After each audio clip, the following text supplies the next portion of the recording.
Well, hello, hello. Hello, Should we do hello. this in French? Like, should we bring croissant and red wine and maybe listen to some Edith Piaf? I don't know. So I'm really, really excited to have you on stage here. You're nothing like the typical rising star that we have at Disrupt. You've been doing this for so long. Parrot was started, what, 20 years ago, something like that? Yes, so Parrot is a company that I started 20 years ago. I was a software developer. And for me, it's still a startup. It's still a company that I have to reinvent and think about the future of the company every time. And even you doing your startup, you have such an eclectic background as well. You care a lot about reading books, learning new things. Your family works in cinema, your daughter is an actress. Why did you end up working in startups in the first place? I do this since I am a kid, I think. You know, I would say you're still a kid, but... Yes, I'm an old kid. But I try always, you know, when I go to the CES. Yeah. So you Las are on Vegas, the yeah. CES and you see all the new stuff and the new products and always when I go there, I think what I miss, what is not there, what can I do that it will be there in 2 or 3 years. So this is what I try to do. Yes, because Parrot has been building many, many different products. Started with Bluetooth stuff for cars, and moved to like everything, even like pots. Yes, but I think Parrot is a company that does products, so consumer products. Most of those products are software. Yeah. Most of the content is software. And I think it is a way to do the things today. I mean, you know, today we have Internet of Things, but on the past we have telecom, and it's more or less the same thing. I mean, today you can do a lot with software into, you know, like seeding the software. You know, you can grow the software into products and make things that you have never seen before. So you're like a sort of incubator for new products, and you'll keep reinventing new products to find the next big thing. I think I invent new products to stay alive. I mean, also something that I remark in the new industry. When you say disrupt, it means bringing something new, but it also means that a new thing will come soon after.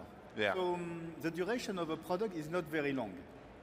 For example, in Europe we have the example of Nokia. Nokia was 10 years ago or 12 years ago the largest high-tech company in Europe. It was the #1 phone maker. It was a huge company, and it disappeared. And this is the logic of the companies. It's the defining element of the company. So I didn't plan to talk about Nokia, but because you bring it up, as you know, fellow French hardware company, Withings, got acquired last week by Nokia for around $190 million. What's your take on this acquisition? You know, I think here you are in America, and in America you have a big ecosystem of startups, of medium-sized companies, of large companies, and this ecosystem is strong. It brings a lot of strength to the way you can disrupt. In Europe, unfortunately, we don't have a big ecosystem, so it's very difficult to grow the companies and to make them successful. And I hope for Withings, they do the health things, or a lot of IoT things for health. We are very smart. The products are very smart. I hope teaming with Nokia, they will succeed. And personally, I hope that the ecosystem in Europe will get something out of it. Yes. All right. So let's talk about Parrot and focus on Parrot. You've said you've worked on many different products and you keep reinventing the company.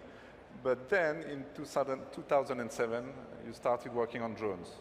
Yes. And I guess most people in the audience know Parrot Yes. because of your drone maker. Yes. What was the first idea in 2007? That was a long time ago when you started working on drones. So how the ideas come? So the ideas they come first from your dream from infancy. So I always dreamed to fly and to. I was very good in paper planes, and as a kid. Then by technology, and all the drones that exist today, they are here mainly for 2 or 3 technology new things. The first one is the MEMS. You had the gyros and the accelerometers done for the phone, or the phone used them. So you had the MEMS, and you had the chips, the phone chips, the very powerful chip where you can put a video camera, you can put a lot of software, you can put a big radio, a Wi-Fi system. So a phone chip plus a MEMS. If you are not obliged to do a phone with it, you can do a drone.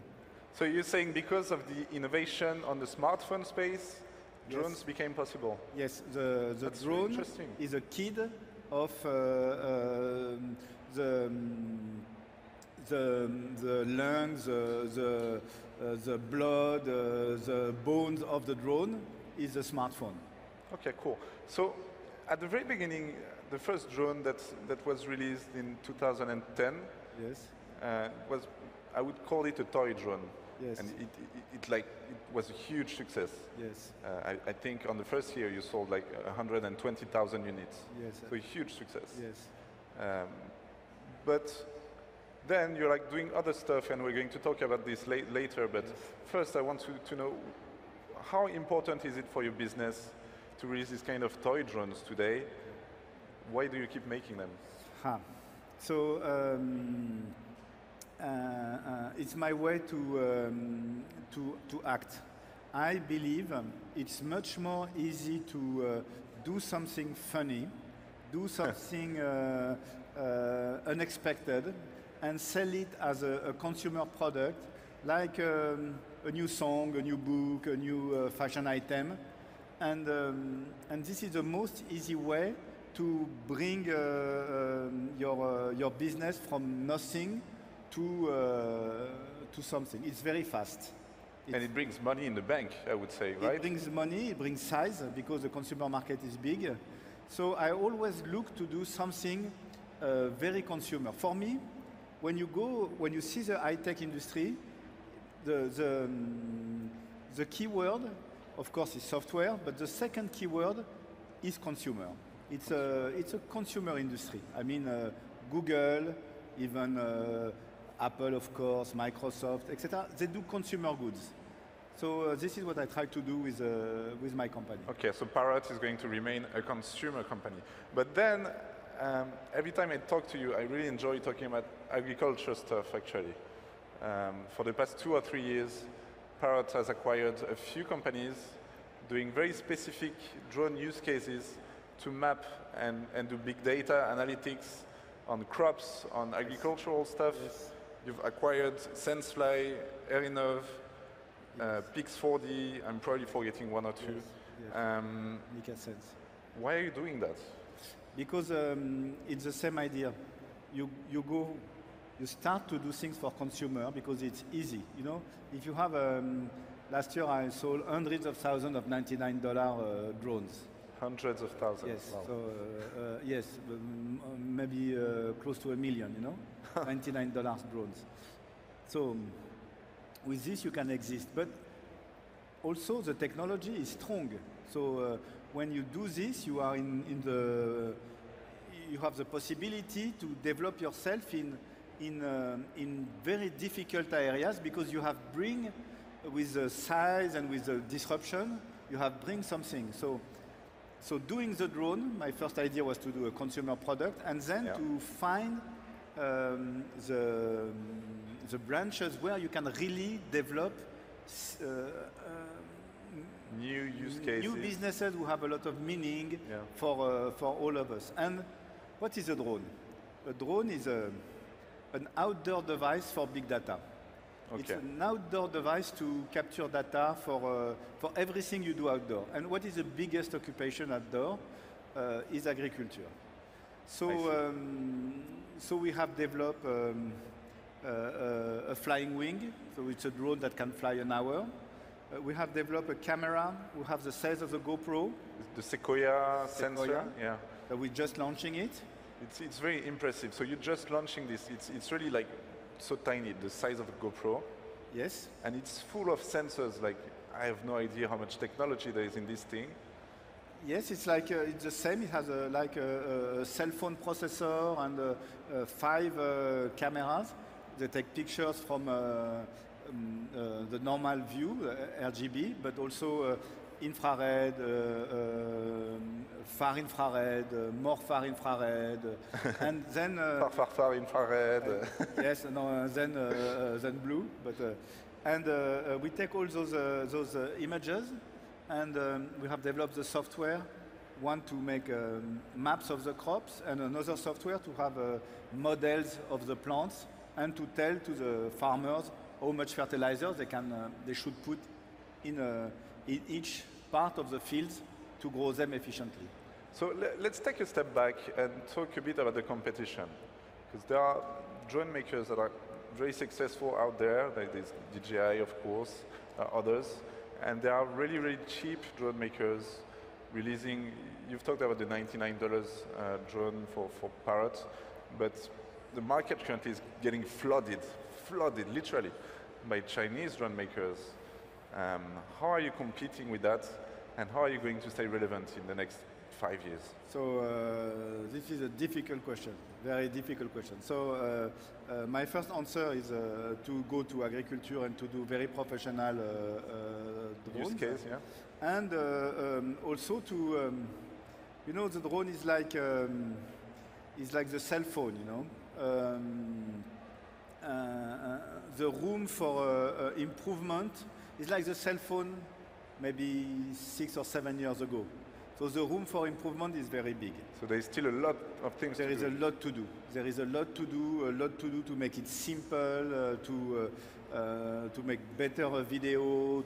So we are developing new drone concept to make them very, very sophisticated, because it's a very high-tech product. So do you want to become the Apple of drones, or do you want to become the Xiaomi of drones? I want to become the Parrot of drone. That's too easy. No, but it's difficult to understand really the question. I think Yeah, it's not the same. every business is different. Okay. I mean, Apple is doing his job in the consumer computers and cell phones. I think the drone is more specific, because it's really something that you use for leisure, to play with when you go to ski, when you go to make your movie. And it's the same technology, the exact same technology will be used for a very sophisticated application that looks like very scientific and that will come into agriculture and in other. Okay, so let's talk about sophisticated applications. Do you have plans to do drones for deliveries, surveillance, other use cases? So for us, what is important is we are not into the delivery. Okay. We believe a lot in surveillance. For me, surveillance and is more monitoring. We do a lot of drones where we do 3D maps of the fields, but also the objects, like the bridges, the power lines. So we believe a lot in this data acquisition with the drone. So the two big things for us is surveillance and agriculture. So to build better infrastructure, for instance. So we only have a couple of minutes, but obviously you've been working on so many other products, and we've talked a lot about drones. You've built headphones, you've built self-watering pots for flowers. Yes. So what's next? You know, I try always to do cool gadgets. You know. No, there's no one in the room, so you No. can Okay. share maybe tiny bit about what's No, next. but I am working on a T-shirt.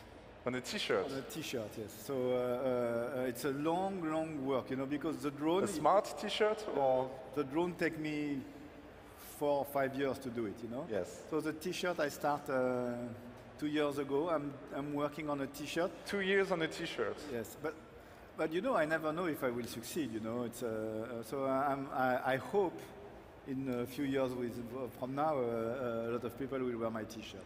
Okay, but what kind of T-shirt? Connected T-shirt? It's a lot. It's enough. You know, I'm working on a T-shirt that you have never seen before. Okay, all right, I'm excited about this. Maybe one last question. People tend to describe you as someone who cares more about other stuff instead of building a startup with very different opinions and a big culture, a big background, a lot of knowledge. Do you think it's important for Parrot to have someone like you that is always interested about new things? You know, I try to make the company successful. So, and I think there is no recipes to make the company successful. So my background is to be French, to be in Paris, to go to the museum, to read books, and to try to connect those things together. So I hope I will do the same thing with the T-shirt that I did with the drone. All right. I try to do it. I can only agree with that. Let's high five on being French. Thank you. All right, thank you, Henri. Thank you.